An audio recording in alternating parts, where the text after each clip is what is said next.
Laterality theories do not get at it. This is all still looking for the watch under the street lamp, as far as I'm concerned. I just wanted to get it out front, so save trouble later on.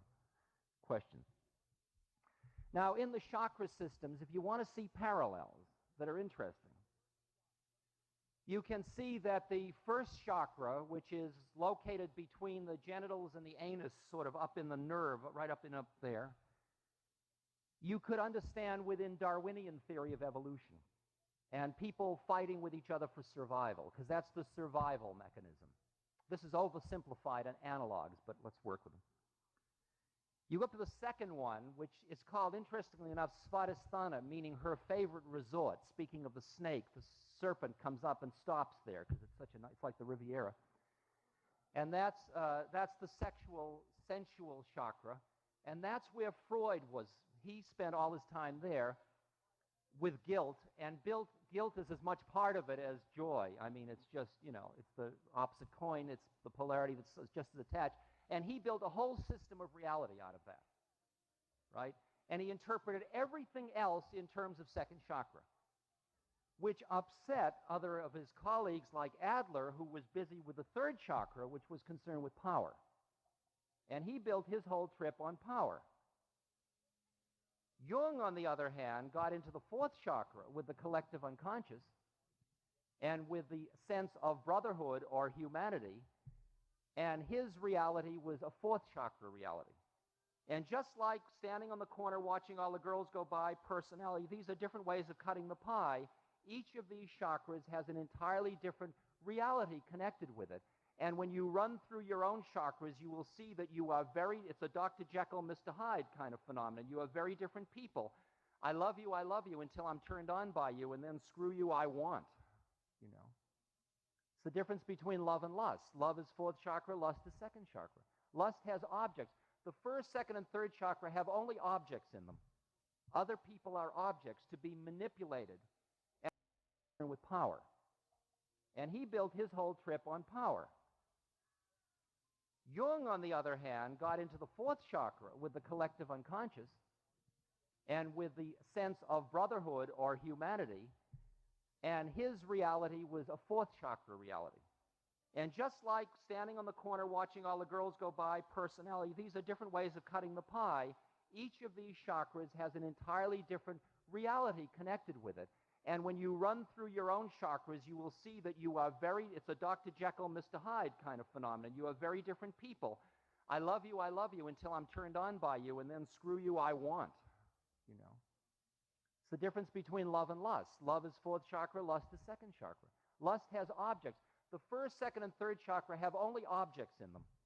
Other people are objects to be manipulated. And most of the power domain that we call politics is seeing other people as objects to be manipulated, to give your ego structure, your intellectual structure, more and more power. The fourth chakra is the beginning, which is the heart chakra, is the beginning of where compassion lies. It is the recognition that other people exist as us. The fifth chakra, which is in the throat, is the turning inward towards the one. The sixth chakra is the higher wisdom, or the understanding of the more profound laws, and the seventh chakra is the merging back into the one. Now, and there are beings that live on all of these chakras. The seventh is only one, of course. Such a system is a useful system for psychologists to reflect upon in reconsidering Western psychology.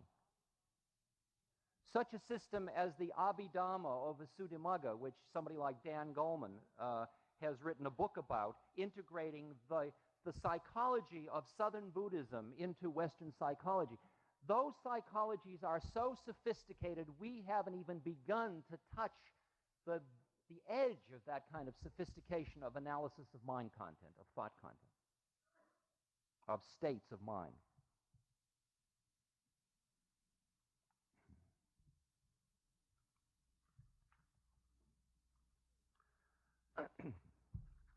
I'm going to take time to read something I think that's a very beautiful thing. It's just about 2 pages long. It's an article that appeared in a book called Mortal Lessons by Seltzer. And while I have lots more I could talk about, I want to just read this, and then I'll give you a summary, sort of.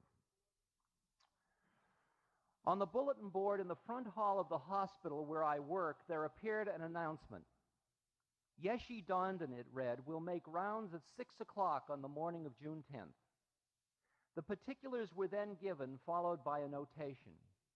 Yeshi Dondon is personal physician to the Dalai Lama. I am not so leathery a skeptic that I would knowingly ignore an emissary of the gods. Not only might such sang-froid be inimical to one's earthly well-being, it could take care of eternity as well. Thus, on the morning of June 10, I joined the clutch of whitecoats waiting in the small conference room adjacent to the wards selected for the rounds. The air in the room is heavy with ill-concealed dubiety and suspicion of bamboozlement. At precisely 6 o'clock, he materializes, a short, golden, barrel-y man dressed in a sleeveless robe of saffron and maroon. His scalp is shaven. The only visible hair is a scanty black line above each hooded eye. He bows in greeting while his young interpreter makes the introduction. Yeshi Dondon, we are told, will examine a patient selected by a member of the staff. The diagnosis is as unknown to Yeshi Dondon as it is to us. The examination of the patient will take place in our presence, after which we will reconvene in the conference room where Yeshi Dondon will discuss the case. We are further informed that for the past 2 hours, Yeshi Dondon has purified himself by bathing, fasting, and prayer. I, having breakfasted well, performed only the most desultory of ablutions, and given no thought at all to my soul, glanced furtively at my fellows. Suddenly we seemed a soiled, uncouth lot. The patient has been awakened early and told that she is to be examined by a foreign doctor and had been asked to produce a fresh specimen of urine. So when we enter her room, the woman shows no surprise. She has long ago taken on that mixture of compliance and resignation that is the face of chronic illness. This was to be but another in an endless series of tests and examinations. Yeshi Dondon steps to the bedside while the rest stand apart watching. For a long time he gazes at the woman, favoring no part of her body with his eyes, but seeming to fix his glance at a place just above her supine form. I too study her, and no physical sign nor obvious symptoms gives a clue to the nature of her disease. At last he takes her hand, raising it in both of his own. Now he bends over the bed in a kind of crouching stance, his head drawn down into the collar of his robe. His eyes are closed as he feels for her pulse. In a moment he has found the spot, and for the next half hour he remains thus, suspended above the patient like some exotic golden bird with folded wings, holding the pulse of the woman beneath his fingers, cradling her hand in his. All the power of the man seems to have been drawn into this one purpose. It is palpitation of the pulse raised to the state of ritual. From the foot of the bed where I stand, it is as though he and the patient have entered a special place of isolation, of apartness, about which a vacancy hovers, and across which no violation is possible. After a moment, the woman rests back upon her pillow. From time to time, she raises her head to look at the strange figure above her, then sinks back once more. I cannot see their hands joined in a correspondence that is exclusive, intimate, his fingertips receiving the voice of her sick body through the rhythm and throb she offers at her wrist. All at once I am envious, not of him, not of Yeshi Dondon for his gift of beauty and holiness, but of her. I want to be held like that, touched so, received. And I know that I, who have palpitated 100,000 pulses, have not felt a single one. At last, Yeshi Dondon straightens, gently places the woman's hand upon the bed, and steps back. The interpreter produces a small wooden bowl and 2 sticks. Yeshi Dondon pours a portion of the urine specimen into the bowl and proceeds to whip the liquid with the 2 sticks. This he does for several minutes until a foam is raised. Then, bowing above the bowl, he inhales the odor 3 times. He sets down the bowl and turns to leave. All this while he has not uttered a single word. As he nears the door, the woman raises her head and calls out to him in a voice at once urgent and serene. "Thank you, doctor," she says, and touches her other hand, with her other hand, the place he had held on her wrist, as though to recapture something that had visited there. Yeshidanden turns back for a moment to gaze at her, then steps into the corridor. Rounds are at an end. We are seated once more in the conference room. Yeshidanden speaks for the first time in soft Tibetan sounds that I have never heard before.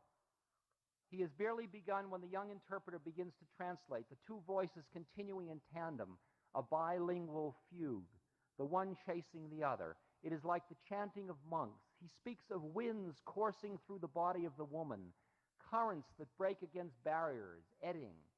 These vortices are in her blood, he says, the last spendings of an imperfect heart.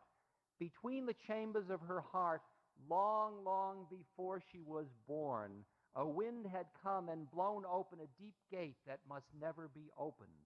Through it charged the full waters of her river as the mountain stream cascades in the springtime, battering, knocking loose the land, and flooding her breath. Thus he speaks and is silent. A professor asks of his colleague, "May we now have the diagnosis?" The host of the rounds, the man who knows, answers, "Congenital heart disease, interventricular septal defect with resultant heart failure." A gateway in the heart, I think, that must not be opened. Through it charge the full waters that flood her breath. So here then is the doctor listening to the sounds of the body to which the rest of us are deaf. He is more than doctor. He is priest. What you're presenting seems to me is the ultimate therapy for the product of intellectualized, socialized world. After going through all that you have, are there any nagging doubts that maybe what you brought into? I'll tell you, he's asking about nagging doubts. It's a good one to end on, because this one will really blow you away.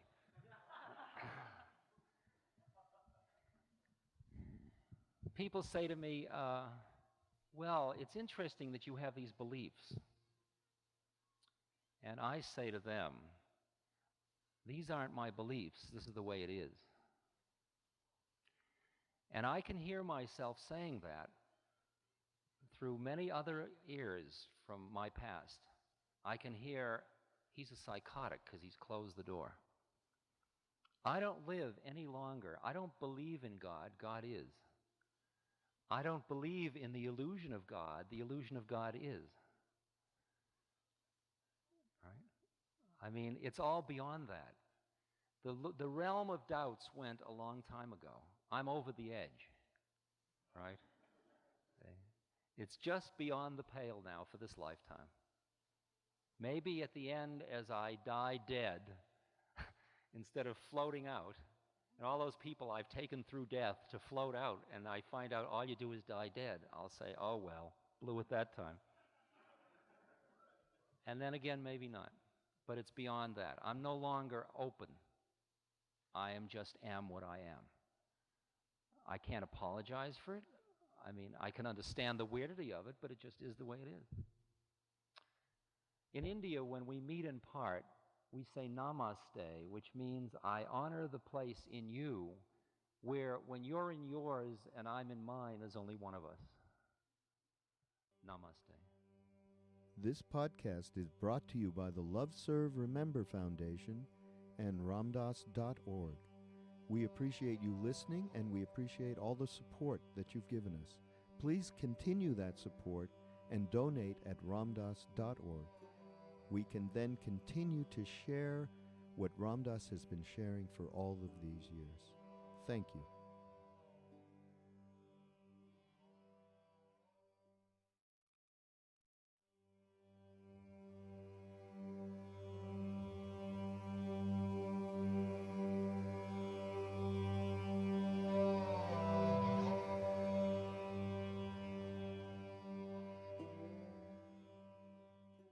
Hi everyone, here I am, lucky me, with Ram Das and Rameshwar Das, who are in Maui, and I'm in Los Angeles. And due to the Lucky wonders, us. yeah, lucky you.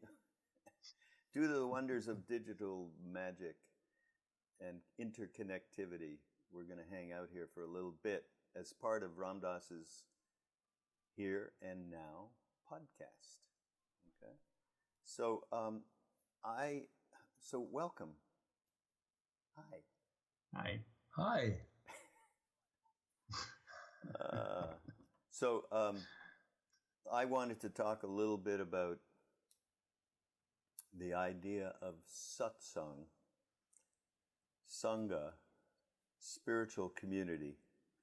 And the first thing that strikes me is, what our Buddhist friends tell us, that when the Buddha was asked about the three refuges, refuge in the Buddha, the Dharma, and the Sangha, they said, which is the most important? And he said, Sangha. That always resonated with me over all these years. So that's a beginning premise that I think is really important. But for us, and Ram Dass, when you first went to India, you were taken into KK's family. You've talked a lot about that over the years. And then when we followed you when you went back, the same exact experience was had by all of us. That immersion in the family, which is so it's so been passed forward in such a way to this very day. We are experiencing this in so many different ways. Of course, in Maui, when we get together with you at these retreats, it's to the nth degree. Can you talk just a little bit about how that family became the source of the kind of satsangs that you have been part of and given over these many, many years? Well, I agree with the Buddha. Satsang is beautiful. We are in the satsang of Maharaji, and then I have satsang, and I'm really, I treasure it. I treasure it. I treasure it. It's family, and then now that I have a son, and he said he wanted to learn about the family.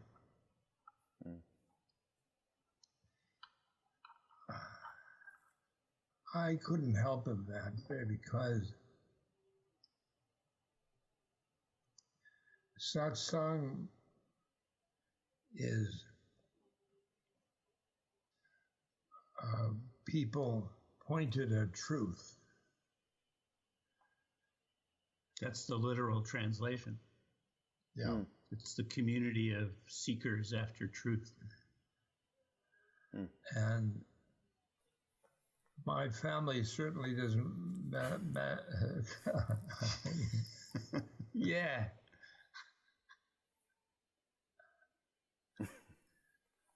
So finally, Father's Day,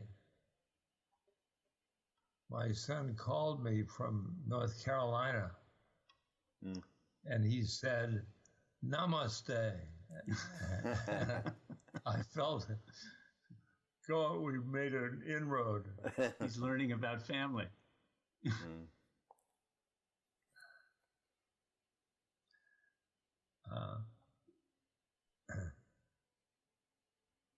It certainly felt like we were taken into Maharaji's family of the heart when we arrived there, and that feeling of being at home, I think part of that feeling was just the way Maharaji took us into our own hearts, but it was also being surrounded by that love that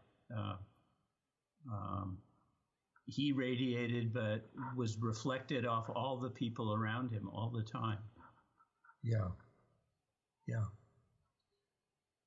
Of course, our Western satsang was kind of a mixed bag at times. I think when, like the time when we were up in Kosani at that ashram up for the monsoon, it seemed like a little more like the inmates were running the asylum for a while.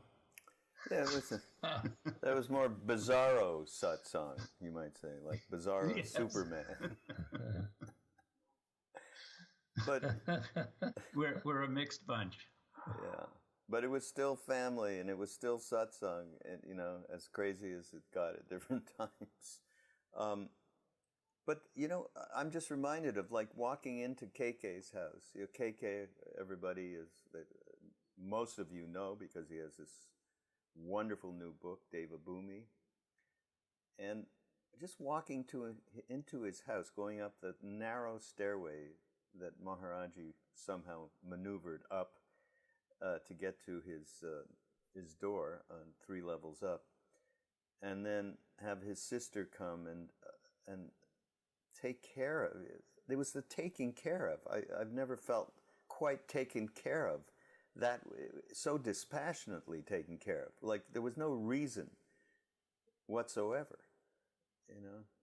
What was your experience, Ram Dass, when you first, especially you? We had a lot more. We had you to go on.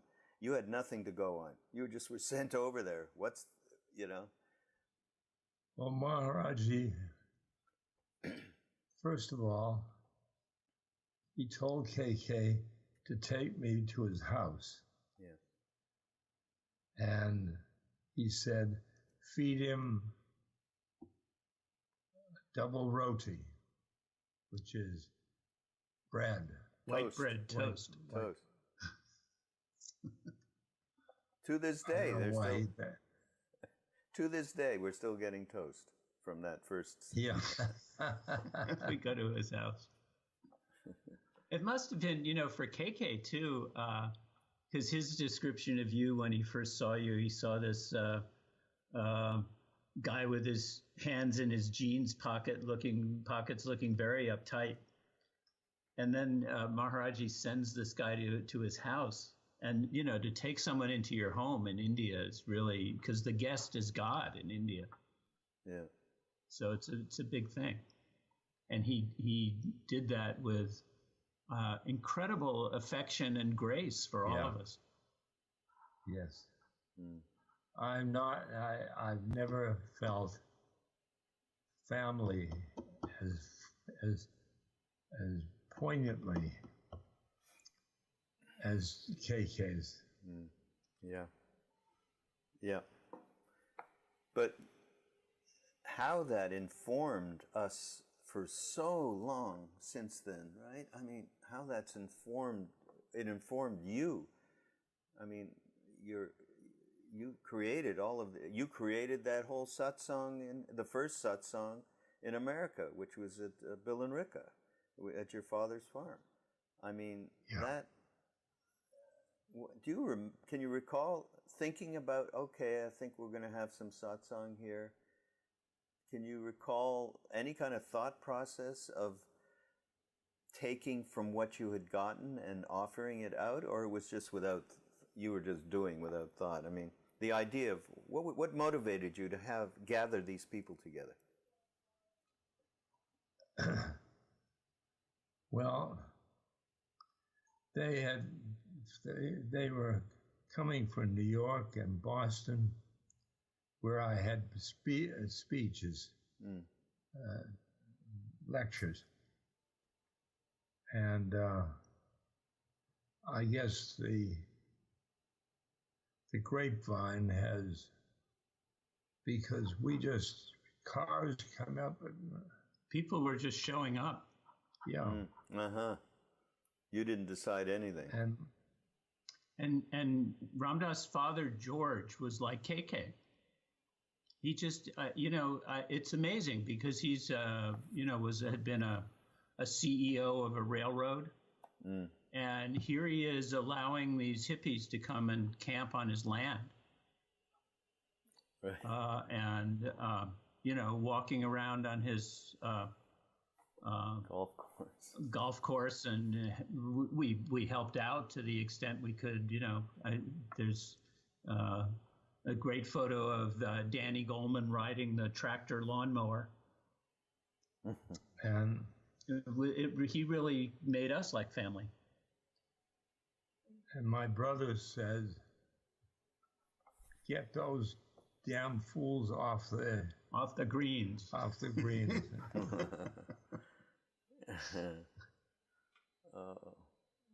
And what are these people coming for? And I said, "Be with me."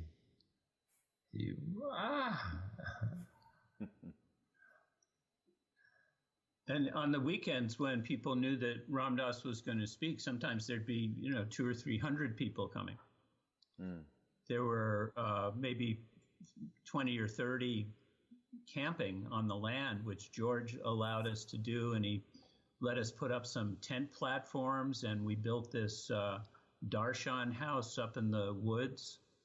And we were doing Sufi dancing out on the meadow by the barn. It was like, if you think about home invasion, this is kind of it. And he was really just very open-hearted with us. And you see in, I think it's the Hartley movie, where they asked him about what he thought was going on, and he said, "Oh, it's great." George, yeah. Yeah. It was very generous. Very generous. Yeah. Yeah, well, that's a good word, because that generosity is absolutely so tied and connected with satsang, with the idea of satsang. Certainly people pointed towards the truth and getting together around that, but the generosity of giving. I mean, Siddhi Ma, who our Indian mother, for those of you who don't know who she is, we speak of her much. She is still alive in India. I was in a group with a group of Westerners, and someone said, "Ma, what's the best thing we can do to keep close to Maharaji?" And she said, right away, satsang. Get together, share food, share kirtan, stories. That is the best way to be close to Maharaji. And the crazy thing is, and you're just talking about your father and how generous he was, and the whole scene that went down at the farm, which, as it turns out, I was asking you, did you make a conscious decision to pull that together? And no, it just happened. It's just the way Maharaji said, "No, don't talk about me in the West. Of course, that's all you did." And then these people were magnetized and just came to the farm and so on. But how about looking all these years later, these decades later? I'm sitting here right now about to go to a gathering in Ojai, California, where people are going to be camping out on. It just reminded me when Ramesh, you said, "Yeah, he let us build platforms." Well, they're building platforms. They put in Hari, who owns a place, and his wife Lakshmi are putting in bathrooms and everything else. And people are going to be camping on the grounds, and we're going to be gathering instead of in a barn in their big living room, But pretty much it's going to be the same thing all these years later. So how Maharaji has arranged this to be a so crucial aspect of our sadhana. So would you not say that satsang is a real sadhana that can be pursued? Yeah. And I feel badly for people who get the message, but in the area they live in, there are satsang. And I've often said to them, go to all around the surrounding area before to find satsang, Now I think it's where we are.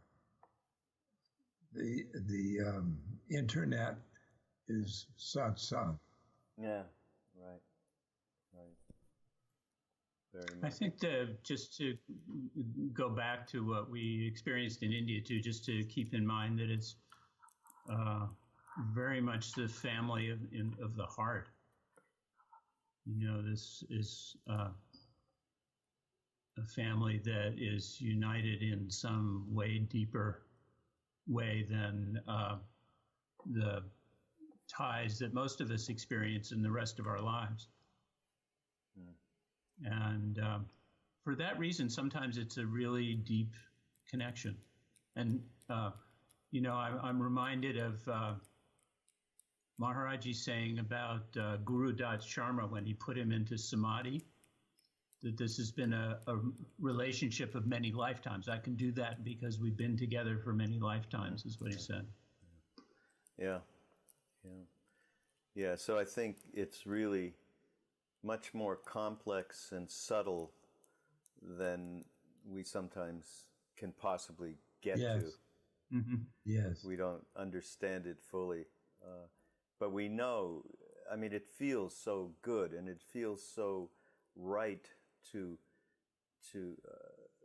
have people come and feel nurtured. And that's what I'm sure KK felt that same, and Bina, his sister, felt that same way when they were we knew from nothing and they took us in. And not only did they shower us with love and caring, but they also taught us stuff, from how to worship the Guru. KK would teach us how to do arti and chant, and Bina would teach the ladies how to cook Indian food, and just how to appreciate each other with respect and much less judgment, because they didn't judge us at all. We were these long-haired hippies, right? But they saw through that, guys. In the mix, you have to include Maharaji. Well, Because without saying, that goes without saying. That is, that's the thread that has kept all of this moving in the way that it's moved, all the way to this, in 2 days I'll be in Ojai at an event that's not much different than what you had at your father's farm, although that was more informal. Mm. So obviously that cannot happen without that power of love, for sure. Let me, go ahead, Ramesh, sorry. Well, I just wanted to, because Ramdas commented on how the internet has become kind of a connector of this family. And just in the last couple of years, KK has gotten online and he talks to Western devotees all over the world now. I don't know if we want to put this out because he loves to do that. Yeah. And it's really expanded that connection in a beautiful way. Yeah, absolutely. It's different from social media. This is spiritual media. Let me read this. Ramdas, you wrote something some time back that I think really encapsulates what we're talking about. I wanted to read it. It's as if Maharaji has been my father, my mother, forever. And the satsang, the circle of devotees, is a family of the heart that keeps coming and going, having reunions and going away, but over many lifetimes. We all have different guises and costumes and appear on stage in different scenes playing different characters. We're all parts of the jigsaw puzzle of each other's karma. I sometimes look around and wonder how this crazy troupe came together. But that's my ego, because as an ego, I look at them as egos. This is Maharaji's show. Maharaji is like the director of the play. He's not one of the actors or puppets. He's the only one who has the whole script.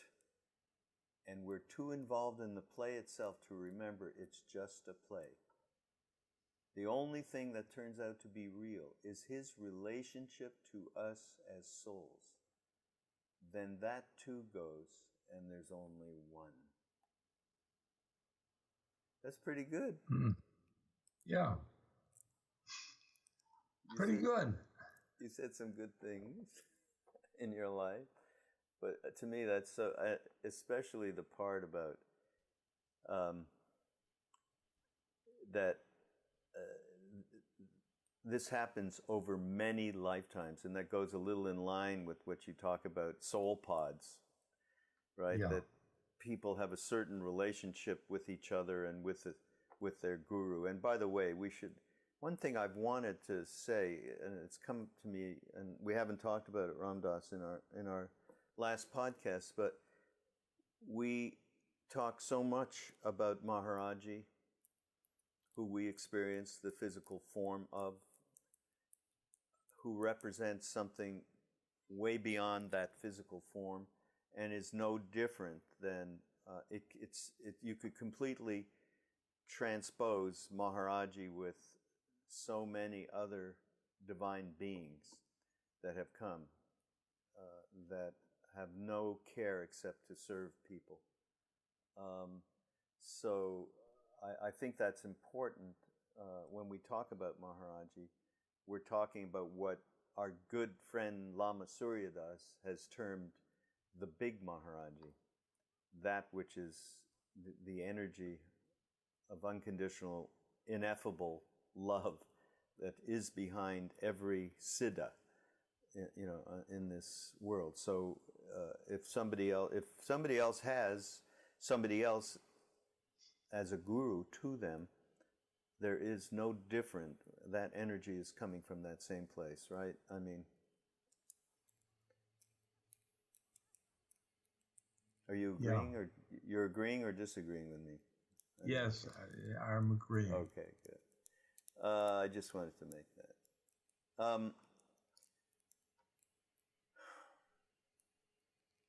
I think that, Ramesh, you had some idea. I'd like us to move to a new subject, which you mentioned to me. Now, everybody out there, Ramesh is in Maui with Ram Dass right now, and has been going back and forth very often over the last several years, working on a book with Ram Dass. Ramesh worked with Ram Dass on Be Love Now and Polishing the Mirror, and now there's a book that is, shall we say, memoir-ish would be a good description. Yeah, memoir-ish. Yeah. But you have been going through some very interesting... Maybe that's a good title, Raghu. Yeah. Ram Dass memoir-ish, yes. But you've been talking about some pretty interesting things, and what you brought up, and I'll let you describe what you've been working on just recently. I think it's a great, unique topic. Well, the theme of this memoir, ish. Yes, whatever it is. Ram Dass, you probably can enunciate it better, but it seems to me it's seeing your life through Maharaji's eyes to whatever degree we've been able to find our way into that. Or my life with Maharaji's input. Yeah. So that I remember Maharaji and I before my birth. And he was two souls. He and me, two souls. And we were figuring out the birth that I should take, because he knew all my past births. This goes back to your earlier quote from Ramdas Raghu about Maharaji being the director of the play. Yeah. The only one who has the whole script. Yeah. So we are imagining how the script got produced. I see. That's right. I mean, we're yeah. And Yeah. then a lot of it is, integrating what has happened on this plane into what the Love. the coming into love is the theme of it. But how the things that have happened in Ramdas' life have brought him where he is. But mainly looking at my life from here, not from there. Yeah. Meaning, I'm not clear. Well, let's do this by example. Maybe it's easier to talk about that way. One of the things we've been talking about the last few days is risk taking. And what that is in Ramdas that led him to, when he met Maharaji, for instance, and had no desire for a guru. In fact, was feeling like he was a Buddhist and didn't want to hear about gurus. And when he met Maharaji, he let himself be taken in to become a yogi by a guru. And that was really, that was a big shift from Harvard professor and psychedelic explorer to surrender, which is not an easy thing for Westerners sometimes, and allow himself to be taken into Maharaji's orbit and directed by Maharaji into becoming Ramdas. Some of my risk-taking, idiotic. Yeah, like flying the airplane on acid and things like that. Well, that's not idiotic. That is very adventurous. I remember. That was adventurous. Yes. I mean, we were in Kosani, and you told that story, Ramesh Krishnas, up in that house. And I just remember, you described flying the airplane, and after quite some time realizing, oh, I am flying this airplane. And you couldn't tell which was moving, the airplane or the earth. And I was spiraling. I was spiraling, and I looked at the earth, and it's spiraling. How do we get down if the whole earth is spiraling? Oh, Jesus. All right, well, yes, you did that. But tell me more about the risks. I mean, those are obvious outward psychonaut risks. Well, there were the outer risks, like, riding a motorcycle, and you told me you piloted an ultralight. Yeah. Which is, basically like it's a frame. It's just a frame, and you run down a hill and take off and hope that the engine starts and fly out over the water in this thing that doesn't have much between you and the world around you. And somehow you came back from that. And you did a lot of other, things. And even taking psychedelics for the first time was certainly one of those plunges into the unknown. Yep. Yeah. Which many people can relate with. Yeah. Yeah. So when do you stop calling it? Sorry, go ahead. Well, those are the external risks Yeah. a little bit more. But what we have been talking about is more of the internal process of taking a risk essentially with your own mind to allow yourself to let go and to let that deeper part of your being take over. And so that what you might call more of a contemplative risk now of going into the heart, Yeah. and letting go of your mind. Letting go of your also, ego.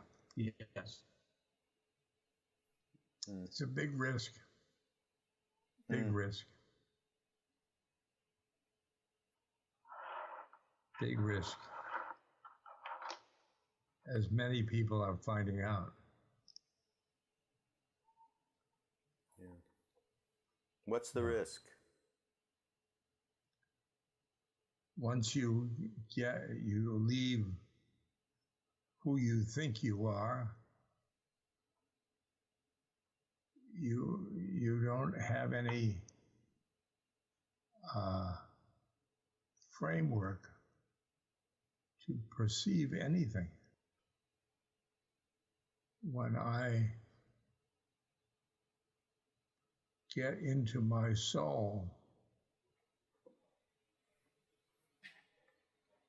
I have a different different perception of me and the universe. And that's risky. It's going into the mystery, to the unknowing part of ourselves, the great unknowing.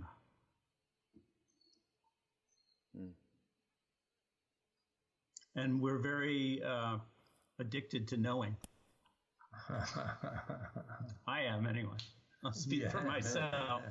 You're the only one, the only person I know who's addicted to knowing. And I'm finding I know less and less.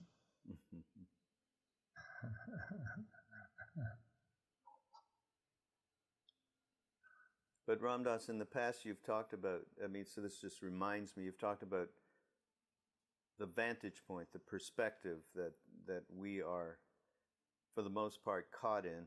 And then, of course, a lot of suffering happens because there's so much separation and polarization within ourselves. And I guess that's what you're really talking about. And, you talk about moving from there, using different practices to move out of the identification with ego, mind stuff.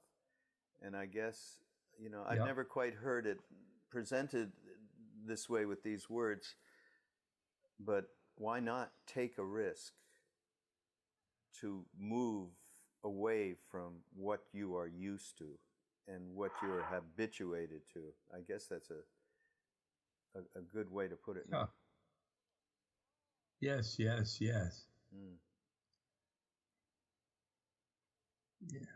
We've been treading a bit on what part of that is language and concept and what is the reality. Because Ramana Maharshi, for instance, talks about you have to kill the mind. And there is this sort of, conceptual part that is almost like self-destructive. And you said that that's been part of your risk-taking sometimes, that some of what you did was really like, self-destructive in a way. But in the spiritual sense, that is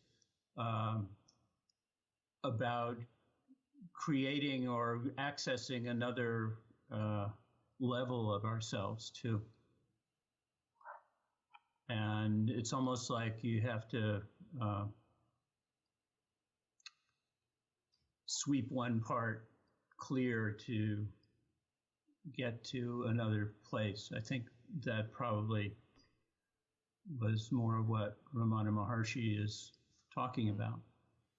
Well, but Ram Dass, you've talked about, especially when we've talked about death and dying, you certainly have talked about, that process goes on. It's not just the losing of the physical body and the attachments at the end of your life. It's not just about that. It's about this process goes on day to day when you're on the path of letting go and of this attachment really being deconstructed. So again, I guess that term that you're using, there is a risk to take to allow destruction, right? Kali-esque destruction. That process that you're speaking of, where there is a deconstruction that goes on, once you realize that you are identified with your role, with your mind, and so you take a risk to allow that destruction, Kali-esque destruction, to take place, right? That takes a lot of courage to do that. Is that so? Talk about that. Chutzpah. Chutzpah, yeah. Another Sanskrit word. Yes, but that's a Sanskrit word, Talk about that, though, Ramdas, a little bit about how that's a life's journey to re-identify yourself from the heart space rather than the role mind space. And I guess that's what you're talking about, how in your life, maybe the risks that you have taken that were maybe you would call foolish, flying an airplane on acid, but that same essence allowed you to take the risks to devolve from identification with, right? Talk about that. With ego. Yeah, exactly. With ego. There are a bhakti version of this is you risk the letting go of your mind, and then you go to your heart to dissolve unconditional love.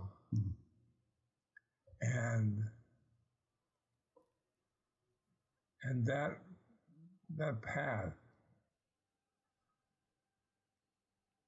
I think that the mantra is, I am loving awareness. I am loving awareness. I am loving awareness. I am loving awareness. I am loving awareness. I am loving awareness. I am loving awareness. I am loving awareness. I am loving awareness. I am loving awareness. That will bring you to your soul. Your soul is loving awareness. Your soul, different perception. I look out at the universe and my room, my wheelchair, and my physical body changing. And I look at them as love, with love. And for me to get to identify with my soul, Maharaji instructed me